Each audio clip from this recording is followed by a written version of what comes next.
Greetings, Selection Committee.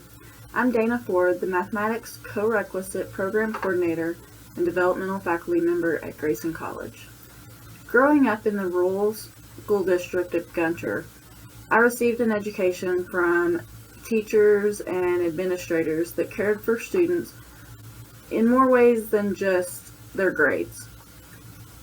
It was from these individuals I learned how to care for students and adapt to their learning. Admittedly, I did not set out to enter the world of education, but have found this is my place. I have become an extremely dedicated educator professor, attempting to constantly stay up to date on the best practices in the classroom, as well as in my field of mathematics. The fact that I received the Faculty Member of the Year for 2022 is a testament to my dedication to my students. As the program coordinator of the co-requisite program, I've been challenged with the constant change from developmental education to co-requisite mainstreaming courses. When I began at Grayson College, I was the faculty lead for our quality enhancement plan to redesign our developmental math program and create math pathways before it even started at the state level.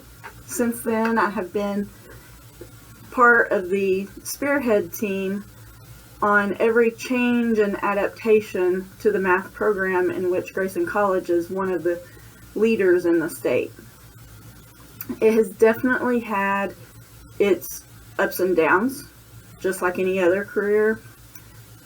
One of the most challenging problems I've faced came within the last year. It was a conflict resolution issue between my immediate supervisor, who is also the department chair, and another colleague faculty member within our department.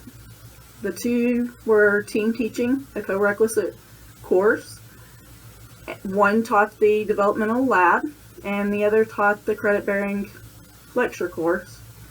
The two were disagreeing about how the course should be taught, and students began complaining about one professor to the other one. The one professor actually began adding fuel to the fire by allowing students to talk about the situation during class and adding his own complaints about the other professor. Neither professor felt they were in the wrong or were willing to go to the other to work out the issue. Since this was a co-requisite course, the complaints came across my desk. I started with a group meeting in an attempt to find out what the disagreement was about and if there was a way to correct any miscommunication. The meeting went smoothly and everyone agreed on a compromise. 2 days later, the faculty member came back to me saying he had other complaints. Apparently he did not actually listen carefully in the meeting, so to determine if there was another way for the issue to be resolved, I actually went into every single co-requisite class for about 5 minutes to talk to the students without a professor present. I gave the students an opportunity to contact me with any concerns, questions, or feedback about their course or professor. After I received feedback, I sifted through the feedback and met with each professor individually. This plan was actually designed so it was not obvious I was investigating a single course or professor. This allowed me to have information for improvement of the overall program as well as helping each professor improve. Attempting to correct or change the behavior of your supervisor can be extremely intimidating, but necessary at times when it affects the interest of the students. It's my goal to continue to work with the students and professors at Grayson College to improve these co-requisite programs and tutoring labs. Now, after meeting with each of the courses and co-requisite students, I was able to sit down with each instructor, the department chair, as well as the other faculty member.